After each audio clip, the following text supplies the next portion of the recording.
All right, we are with Dr. Emma Apatu. So thank you for doing this. I thought Dr. Emma, I'll refer to you as Emma, but I like Dr. Emma for the beginning of this, was going to walk into the office here, and I was waiting for the introduction here and to meet in person, but you're in Costa Rica right now, so I was way off. So here we are doing this over Zoom. So thank you for doing this, and let's just start. Why is it Dr. Emma? Give us the story. Yes. Well, first, thank you so much, Tom, for inviting me to be on this podcast. Why is it Dr. Emma? I have an applied doctorate, a DRPH, in public health. And that degree is meant for people who are interested in leadership positions in public health. So, for example, working at a health unit at a leadership level, or running maybe a social nonprofit, for example. I was always attracted to kind of the application of social sciences to real world problems. And definitely with a PhD, you get that research training and you hone in on one problem. But I tend to be kind of this generalist that likes a little bit of everything. And so the DRPH really appealed to me. Yeah, cool. Yeah. And I can't remember exactly how we met. I know it was the Canadian Bitcoin conference last year. I feel like it was Greg Foss like telling me I had to meet you or something. I can't, because Greg is a whirlwind of energy. So like when he's making introductions, like sometimes I don't even know what's going on. He introduced me to a bunch of people in Miami once, and it was just like this hurricane of introductions happening. So I think was that the connection? Was it Greg? Yeah, it was Okay. Greg. And I actually, when I came to that conference, I was looking for community because, as you know, when you go down the Bitcoin rabbit hole and you discover the things that you do and your mental models are shifted, and you try to talk to other people, they're like, what are you talking about? Why are you so passionate? So I felt very alienated prior to the conference. So it was so great walking there. And I remember I think I was going to a session at the conference, and Greg was like walking my way to enter, I think, a doorway. And I'm like, are you Greg Foss? He's like, yes, I am.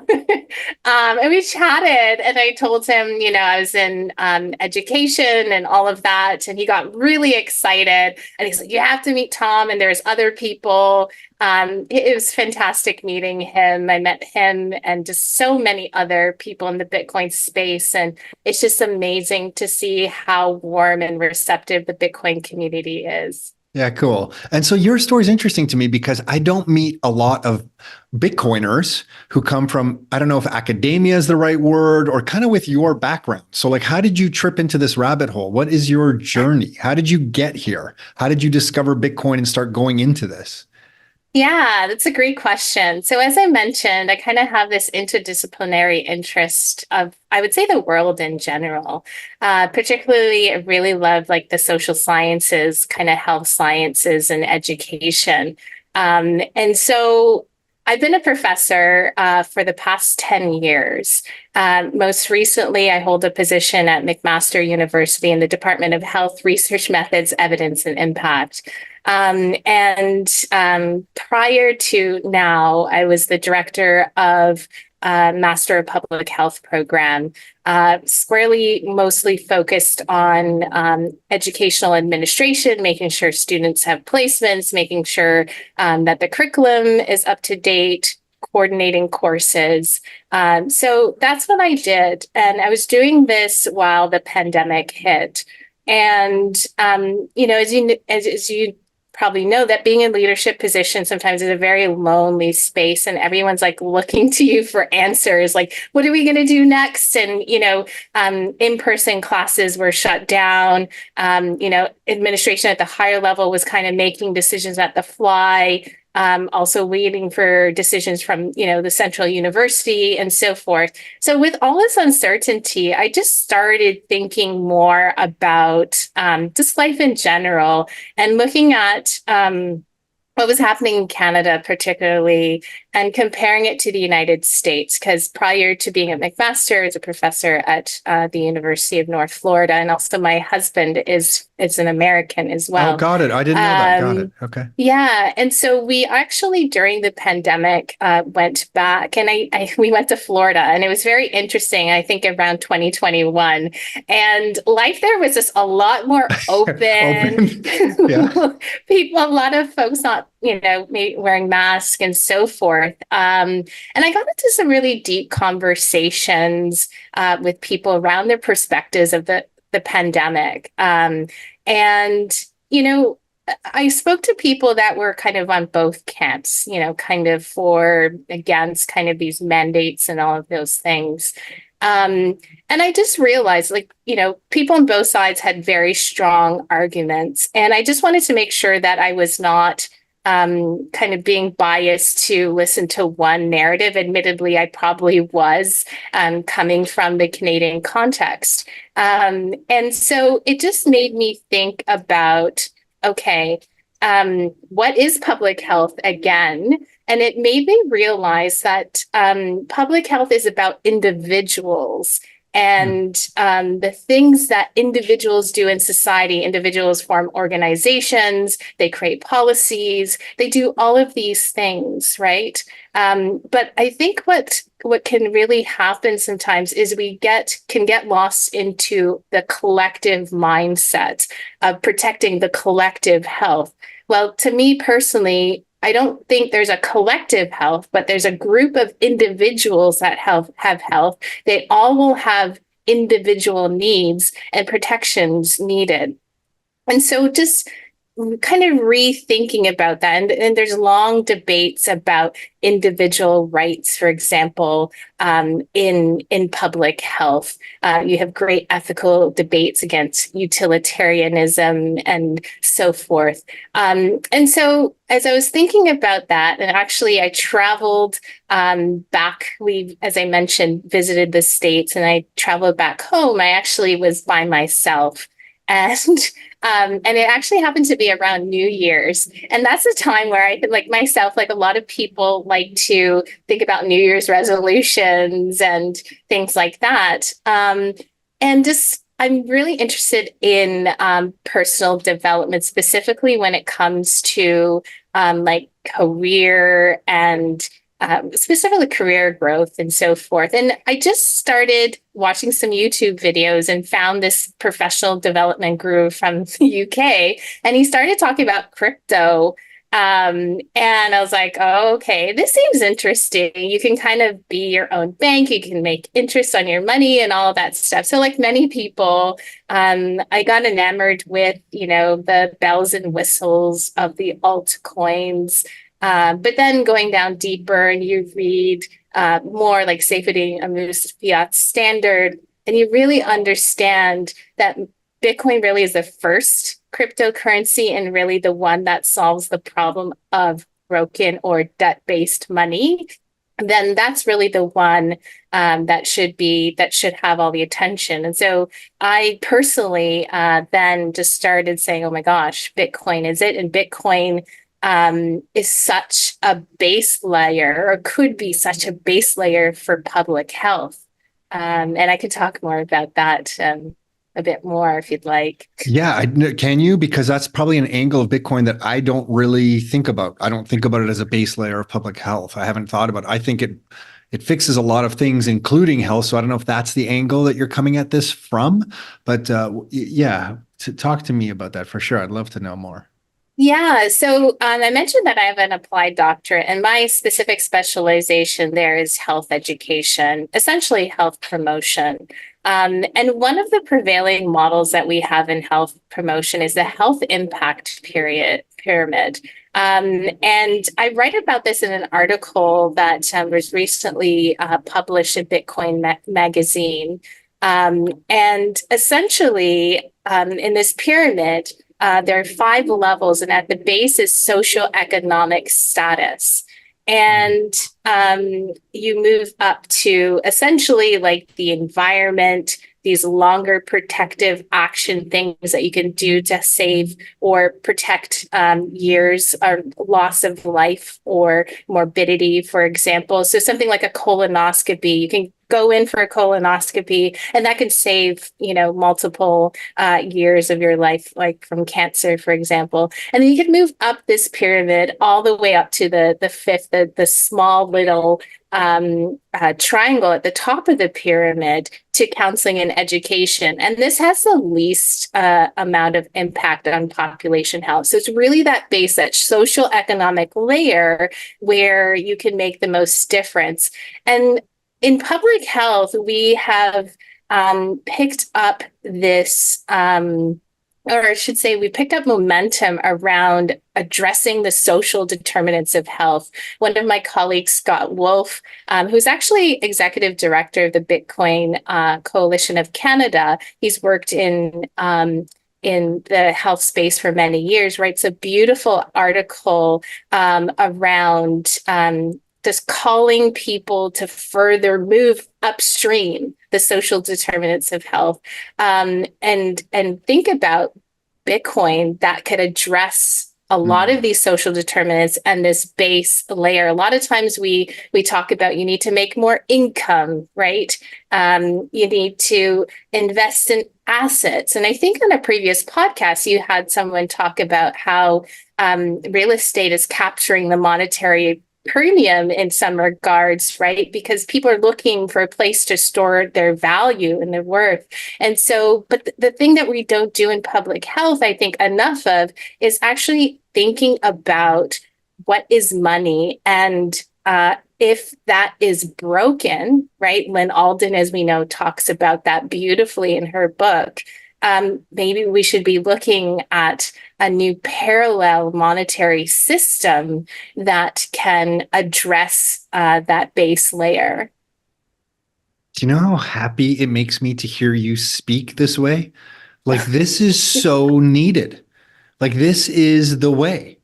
Like, what you're talking about right now, to me, is the base layer of how it just gives it's public health, and it gives everybody a better psychological outlook on life.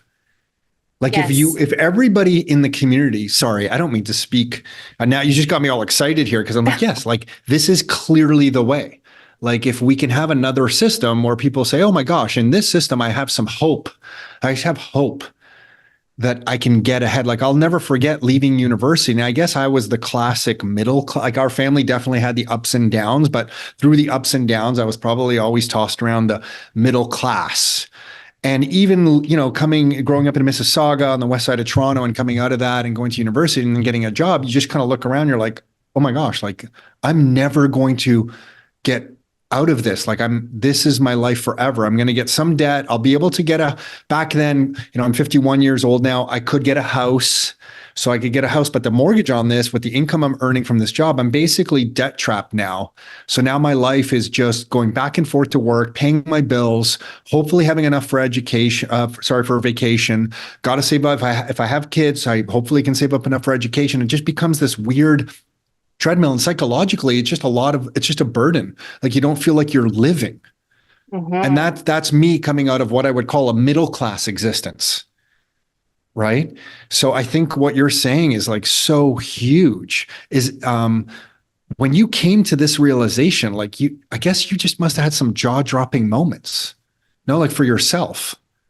I did. And oh my goodness, it revealed many things as well. Like, if I'm not mistaken, I think, is it your family came from, was it Europe or? Our father is Croatian, our mother's Scottish. Okay. And yeah, they both came as immigrants. My dad on a boat, and then and my mom was able to come on a plane. So yeah, both immigrants to Canada, and then we were born here. Yeah. Yeah, my parents too. And I know a lot of Canadians, Torontonians, Ontarians are immigrants or, second generation. And I think, one big thing is, as we know, many immigrants come with this very hard work ethic, or strong work ethic, rather. And, growing up, seeing my parents work very, very hard. My mother was a nurse. My father, for a good part of his career, worked at York University, was in computer support.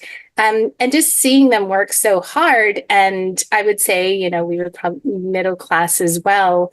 And you could see kind of that treadmill that they were on, right?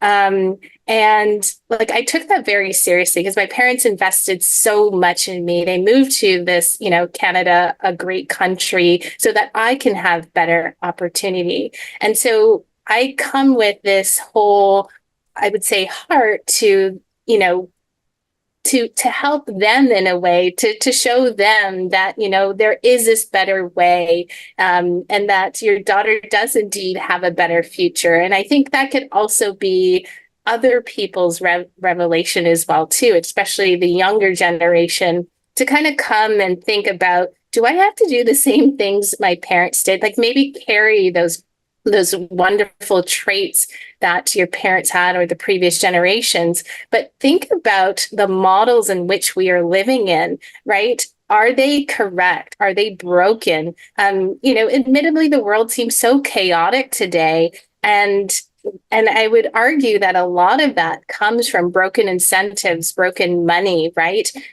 Jeff Booth talks about this beautifully, in a lot of his talks. And I just hope that more people are able to start questioning, the systems in which we are in. Hmm. When you share some, yeah, I agree with all of what you're saying. Obviously, when you explain some of this to have you had any colleagues that you've tried to explain this to, or like, could you just imagine the reaction? Like, just people looking at you like, oh wow, I knew Emma was crazy. Like, this is certifiable now, Like, have you tried to like articulate some of these concepts outside of the Bitcoin community, or is that just too difficult at this point? Yeah, I definitely have. And a recent piece that I worked on with a student at McMaster was a scoping review. It's essentially a literature review of the peer-reviewed literature to see how Bitcoin has been used previously. And I will say that the literature really hasn't kept up with the real world use cases. Alex Gladstein talks wonderfully about all of the humanitarian use cases for Bitcoin. But in the literature, based on our criteria that we use, we see that people use it as a savings and as an investments tool, a little bit of payments. And so I worked on that review to kind of add to the literature and hopefully get colleagues to kind of see. And we also report on El Salvador as a country that has made Bitcoin legal tender, because a lot of people don't know that. So that's been one way in which I've tried to approach people with the idea of Bitcoin in the academic space. Oftentimes, though, I will say that a lot of people just think, why are you focusing on that? Because especially, I'll say right now in academia, there's a lot of push on the social determinants that I talked about, the things like education, housing is a big thing. Like there's a lot of focus on these areas in the research arm of education, but there's also a lot of, I would say, DEI activity that's happening as well. And a lot of people are rallying around that, which I think to an extent makes sense, but we need to make sure, like Thomas Sowell, I'm not sure if you've read any of his work. Absolutely. I was just thinking to myself, is this like, why did I not know about him sooner? But he's probably one of the best, or I would say decorated economists in the United States, who kind of talks about these things about, for example, discrimination. So there's a lot of talk around like we need to, rectify the wrongs of the past and all of these things. And Thomas Sowell really looks at these things objectively and says, like, yes, there are going to probably be some natural differences. Outcomes are not always going to be equal. But we can strive to create an even playing field so everyone can actualize what they are meant to fulfill in their lives. But in the academic institutions, and a lot of them, there is this great push towards DEI. And as I said, I think there might be some benefit to it, but then we need to question if it goes to extremes. I like how you're covering yourself there, Emma. I like how you're covering yourself. There's something to it, but I want you to also look at this. Mark, yeah, it's good. It's good. It's good. I think a lot of people are kind of like really going along with kind of the mainstream narratives without just, making sure that we're not moving too far. And so it's hard to penetrate the idea of Bitcoin when people are moved by some of these greater mainstream narratives. Okay, so then because I want to ask more about your background because you're really interesting to me. Just hearing what you've gone through to come to these conclusions is like blowing my mind. It also makes me think that this whole Bitcoin thing, whatever we want to call it, is spreading now to just a different level. And what I mean by that is if someone like yourself is now entertaining the possibility that Bitcoin could introduce some benefits to society from your vantage point, I feel like I didn't hear that 4 years ago. Like I didn't just 4 years ago, I didn't hear that kind of thing. It was just like, hey, it's this economic thing and the number go up and, maybe store a value. But now you're talking about it at a really cool level here, which to me personally, I've always thought we would get to this kind of discussion. So this is really exciting for me personally. But so that people can hear it from you, what, and if they're new to this, what do you mean exactly? Is it that like inflation and a debt-based money just kind of like traps people? And I don't want to put words in your mouth, so please just explain. And that Bitcoin just gives them a different opportunity in the world. Can you, or is that what you're talking about? Can you explain that for anyone listening who hasn't read your stuff? Yeah, sure. So if I may answer this question through a health promotion lens, there's this framework called the health belief model. We use this model to help to develop promotion programs. Let's say smoking cessation. Like I think at this time and age, we know that smoking is associated with a number of, poor health outcomes. And so let's say we wanted to create a program around promoting Bitcoin using a health belief model. Okay.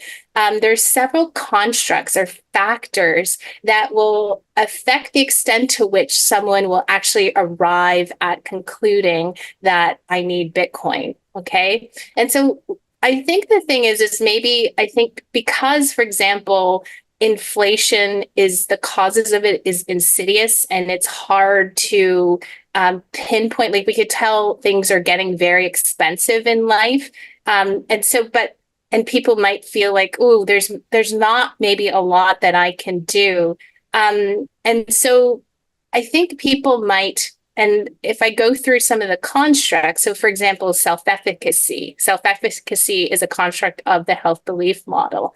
And so if people feel like they don't have the agency to do something, they're not going to do anything, right? Or if they don't have the basic knowledge that Bitcoin is something that can provide kind of a lifeboat from inflation, if people don't see that, and if they feel they don't have the self-efficacy, then they're not going to go through. And then also the perceived barriers as well, too, right? Like, oh, that Bitcoin thing is just too complicated to understand. Also, as you know, messaging about Bitcoin is so confounded. In the news, we hear it referred to as crypto when really it should be separated as its own, thing, own monetary tool. So I think there's the mainstream that creates a barrier to understanding. And then another construct is perceived benefits, right? So again, if you don't understand what Bitcoin is, you're not going to know that can help you face inflation or currency devaluation, which is happening in many countries around the world.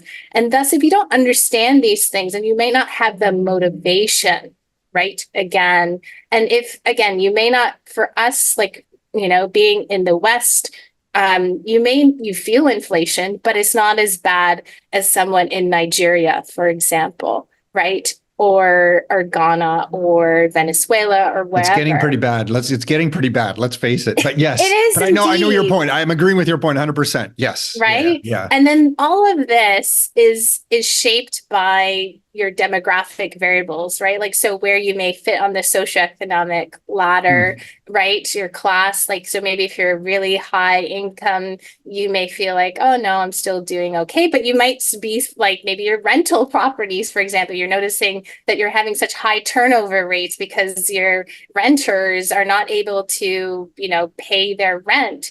And then also another thing is gender. As we can see in the Bitcoin space, there are women in the Bitcoin space, but I think that potentially, just from like just a natural maybe selection point of view, women maybe tend to I don't want to say not interested in finance because we definitely are.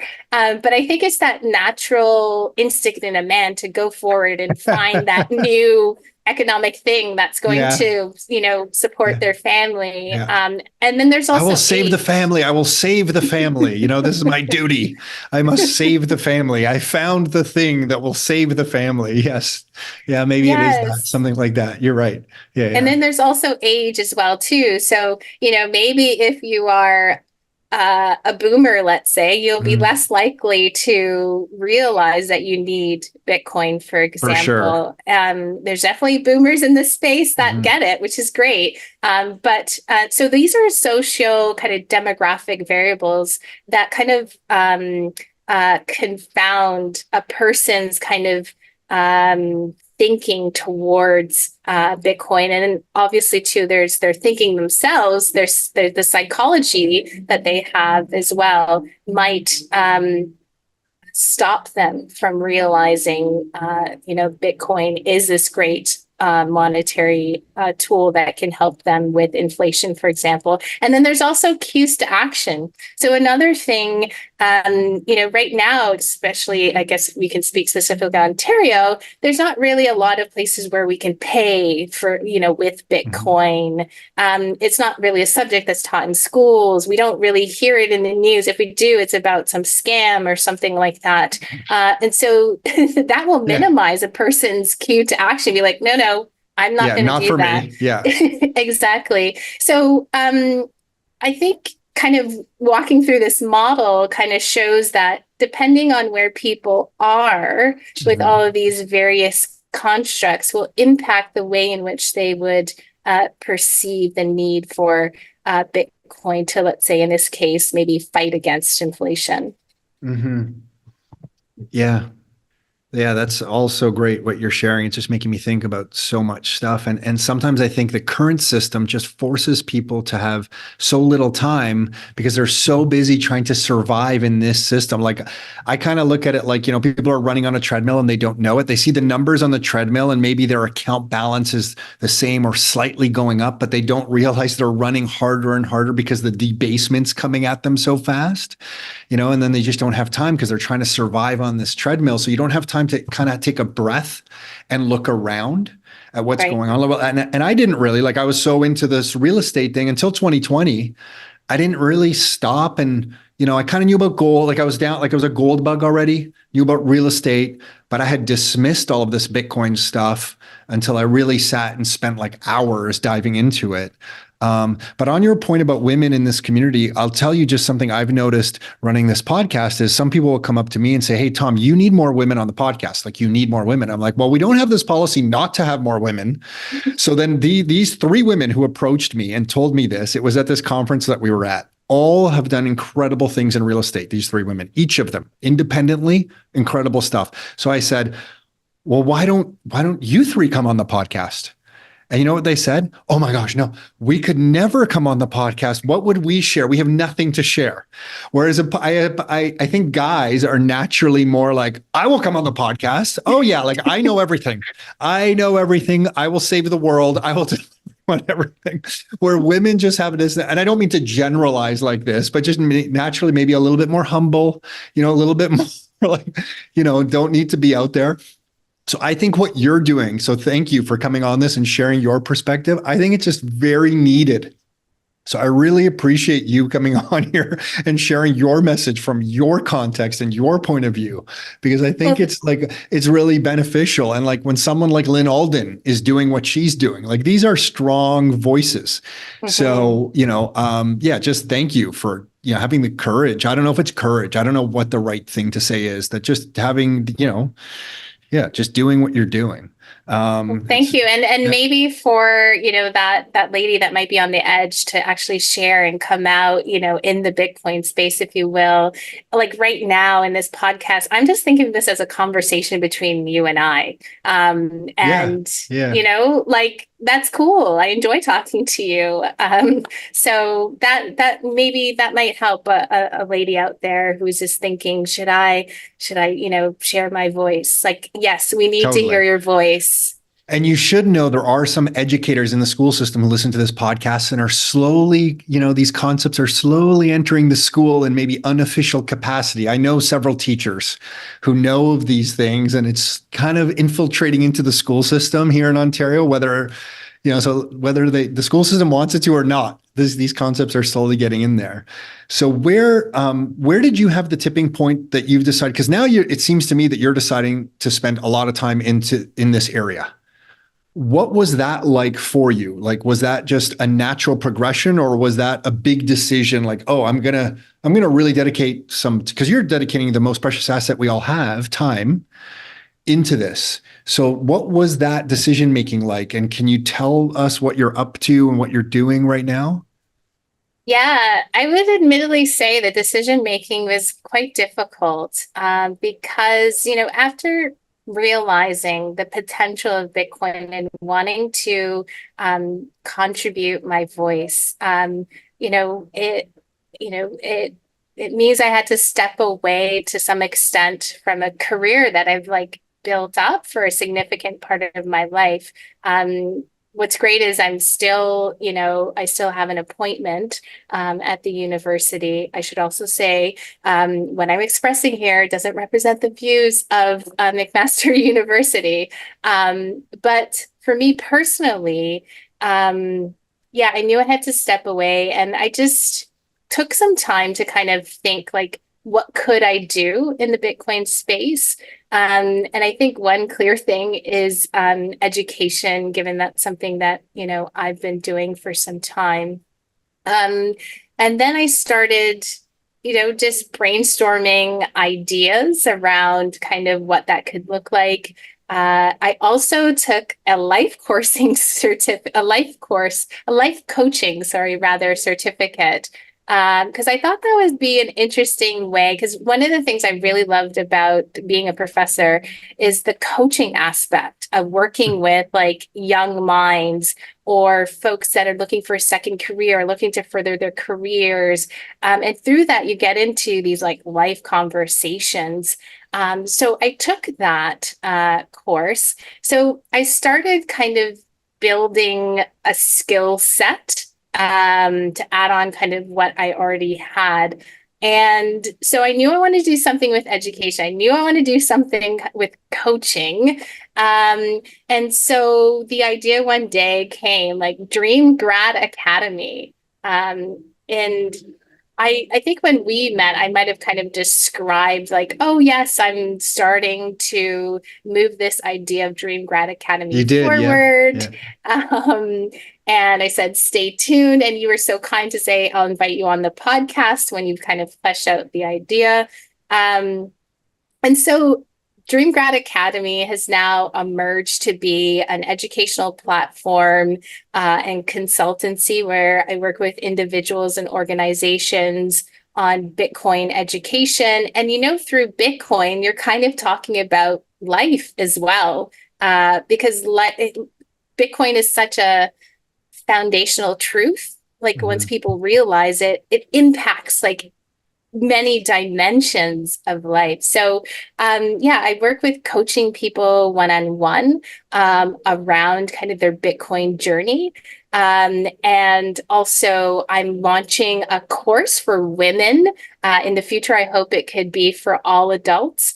So it's a 4 weeks online course called Bitcoin Problem-Based Learning, where you can learn about the basics of Bitcoin. You don't need any prior knowledge. The course is $150 plus applicable taxes.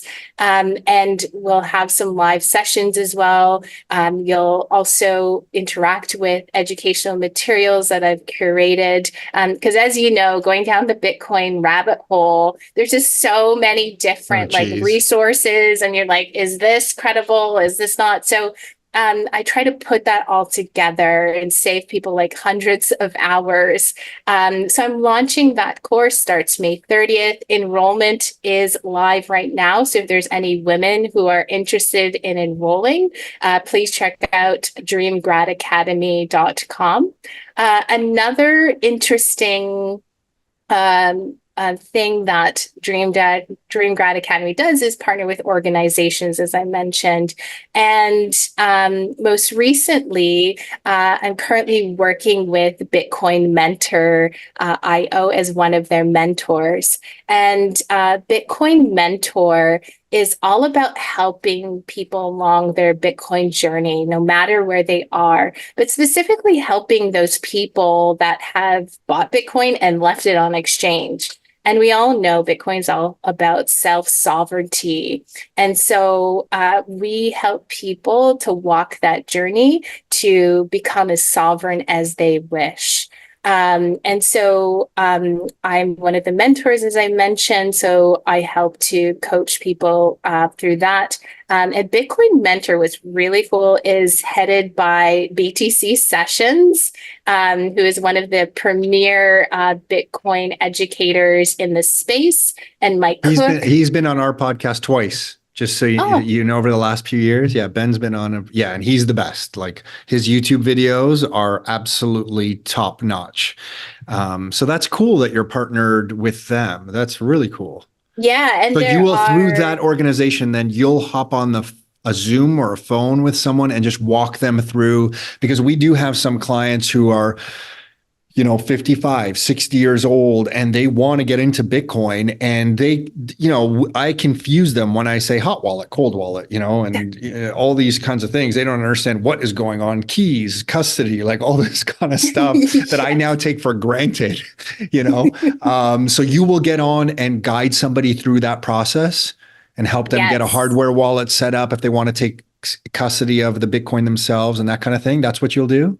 Exactly. Okay. So exactly. We'll demystify kind of all of that for you. We also work on multi-sig or multi-signature solutions. And there's a whole roster of amazing mentors waiting, and they all have different backgrounds, some very strong technical skills, some like myself who comes from more of the social sciences. And so Bitcoin Mentor, again, just launched on Bitcoin's halving. So what is that, last Friday? Awesome. So cool. Yeah. Yeah. So that's a really cool thing that I'm excited about, to be part of the Bitcoin Mentor team. I also should highlight Mike Cook is the managing partner of Bitcoin Mentor. And he has a wealth of experience building businesses and has been in Bitcoin for some time now. So it's a really interesting endeavor. So if people are looking for support in their Bitcoin journey, consider Bitcoin Mentor. And what another? Keep going. Yes. Oh, and were you going to ask what the website was for that? Or? Yeah, the website, and what else? Because I think you're up to so much. Like I think there's more I wanted to ask you about. But yeah, what is the website for that? Yes, the Bitcoin Mentor. The website for that is bitcoinmentor.io. And it's a great website. You could see all of the package listings there, services. So you can find that there. Another thing that I'm involved with is Bitcoin is Better. This is a very new nonprofit starting in the States. It's headed by Daniel Hirschberger. He's actually a real estate investor. He wrote a book, Bitcoin is Better. And he's actually walking the walk now, creating this nonprofit to help the middle class achieve financial independence. And so, as I said, it's a new nonprofit, so we're still working out things, but we are looking for volunteers. So, Bitcoin is Better. You can look that up if you're maybe orange pilled already and you're looking for a way to get involved. Because I know for myself, for example, when I met you at the conference, I was looking to get into this space. And as you know, Bitcoin proof of work is a huge thing, right? You need to show kind of that you're building something, that you're knowledgeable. And so that was what I was doing as I was trying to kind of like transition. So I had this idea of Dream Grad Academy, working on the website, just connecting with people as well. And I think just naturally, just things have just emerged where I'm now involved in these activities. Yes. Emma, this is amazing. Sorry, keep going. What's next? Thank you. And so there's also the Bitcoin Coalition of Canada. This is really exciting. It is. Yeah, tell me more about it, because I think I follow Scott now on Twitter, but I don't really know what's going on. But I feel very supportive of it just because of the name. But yeah, tell us more. Yeah, what's going on? Yeah, again, this is newly formed. You could just Google Bitcoin Coalition Canada and you'll find the website. I believe it was formed in 2023 to really move the needle on education, kind of advocacy and policy. And we're trying to get a range of voices and people involved to really spread this awareness around what Bitcoin is. And this means like supporting local meetups. So, for example, Scott and myself and Gabe from Bitcoin Advisors, for example, and many other people are part of the Toronto Bitcoin Collaborative. And we've just started that. But the coalition hopes to support kind of these local movements and also spread awareness among policymakers as well, too, right? They need to understand what Bitcoin is. So hopefully we can build that brighter, You're a better person than I am. You're a better person than I am working with policy. You're a better person. We need you out there. But that's a tall order. That is a tall order. So I admire that you are doing that. That's wonderful. Wow. Okay. And what else? Is there more to share that you're up to? That's a lot. Is there more? There is more. No? I would say that covers everything for now. That's all I would like to highlight for now. Okay. So then something I want to ask you, just circling back to the kind of the public health thing, just one or two more questions on that. What do you envision, like what specifically would you say in an area like Toronto or somebody growing up in Toronto now, what specifically could Bitcoin change for their future? Like if you look forward 10 years, 20 years, 30 years, could you give anyone listening to this saying, well, Emma, yeah, public health, I kind of hear it, but like what specifically is it? Is it that somebody growing up in Toronto can save and then have, some real financial net worth when they're older, and that gives them kind of hope so that they don't feel like lost in life? Is it something like that? Or is there some specific conditions that you're talking about? Is it all of it? Can you just dive into that a little bit more? I'm just super curious. Yeah, so I really like, as you know, Bitcoin can be described as many things. Like, Bitcoin is speech, Bitcoin is code, Bitcoin is energy. Using that energy analogy, and I think that's Michael Saylor who's really popularized that and really makes sense. Bitcoin helps to truly save your energy for the future, right? Right now with fiat money, your money is being devalued. Right. And so as someone growing up in Toronto and is trying to save and buy that $1 million house, essentially you may not ever get there, right? If you're saving in the traditional sense. Bitcoin appreciates over the long term, right? So Bitcoin can help you save for the future to then buy, that house of your dreams, establish that family, to help give you that peace of mind. And I think all of these things contribute to health. They're all the factors related to health. And I think just trying to understand what Bitcoin is, I think it's so important for someone growing up in Toronto to realize Bitcoin's potential. I think particularly in Toronto's case right now, as a savings tool, right? As a savings mechanism. Like there's some people around the world have to figure out how to beat like hyperinflation at the register, right? Yeah. Buying bread, for example. But you're right. I love what you're saying. Like, I love what you're saying here, because like right now, I feel people who are starting to open up to Bitcoin look at it like this, like, well, Tom, Emma, sounds good, but I have $200 extra.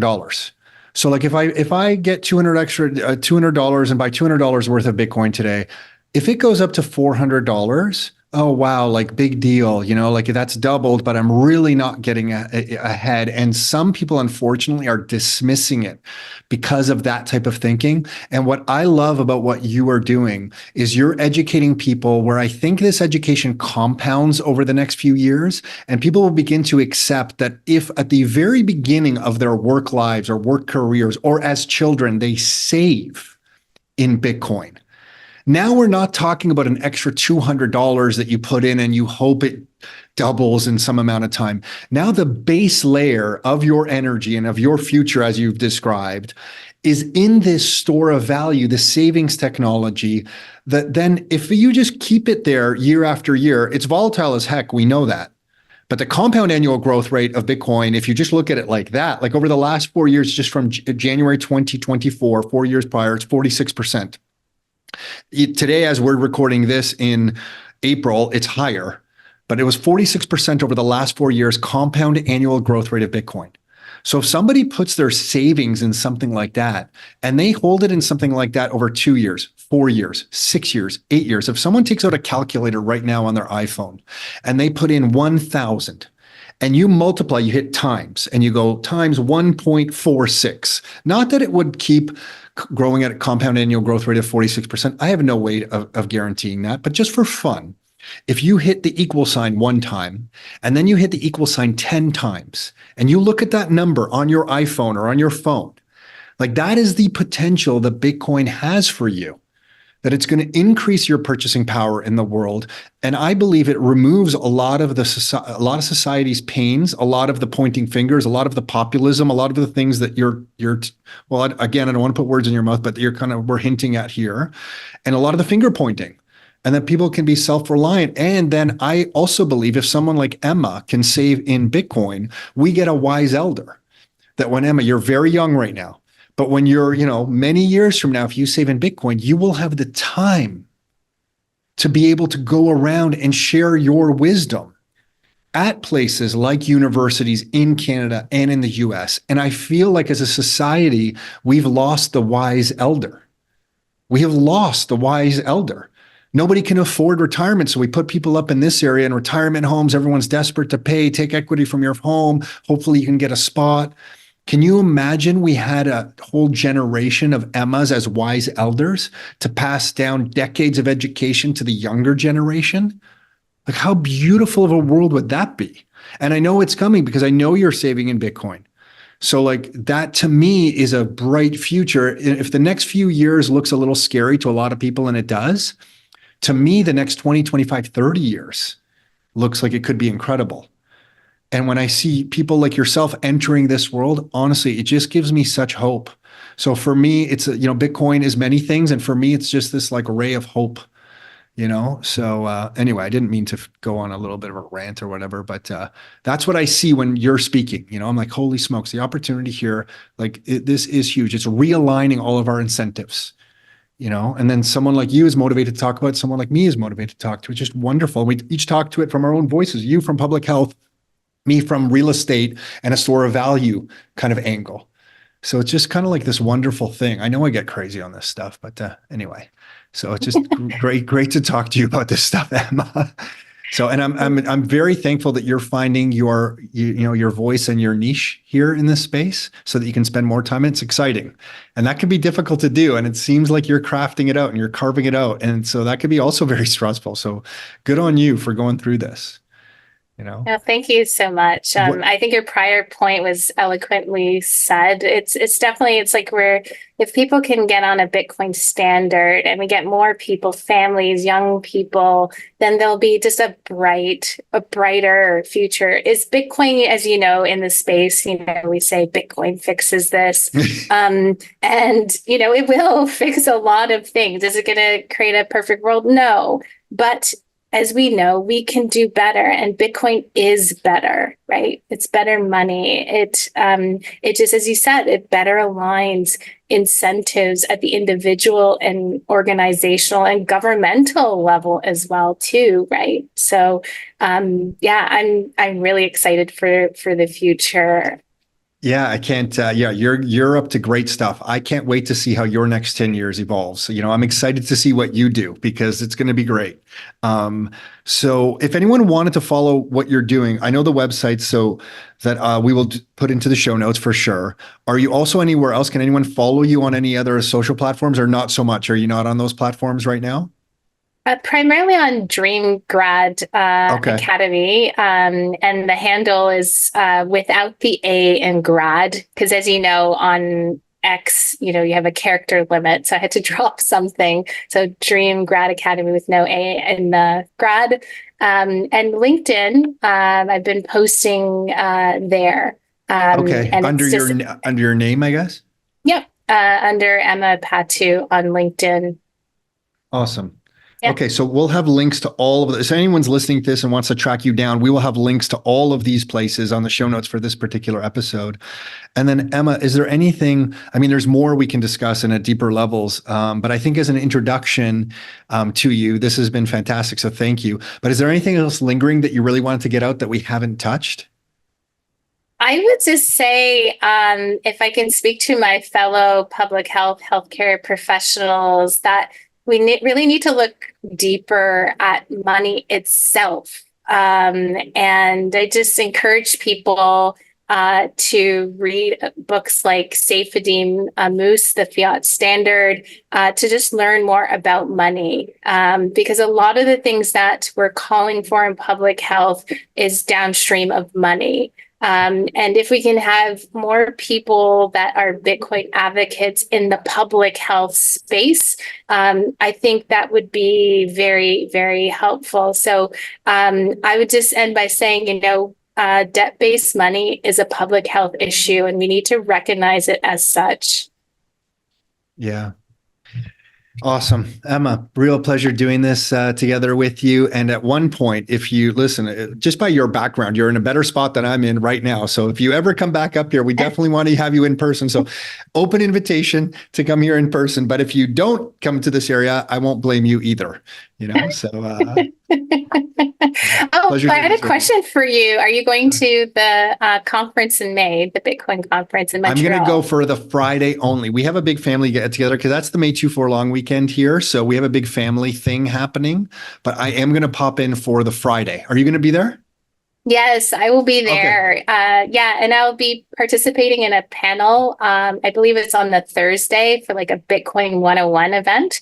There's going to be other women there and other great speakers and industry partners. So I would just also encourage anyone listening to consider going to the Bitcoin conference in Montreal in May. In May. Awesome. Yeah. So I was going to say, if you're on a panel, I'm going to heckle you. I wouldn't do that. I just I wouldn't do it. I just like saying that, I'll heckle you just for fun, but I would never do that.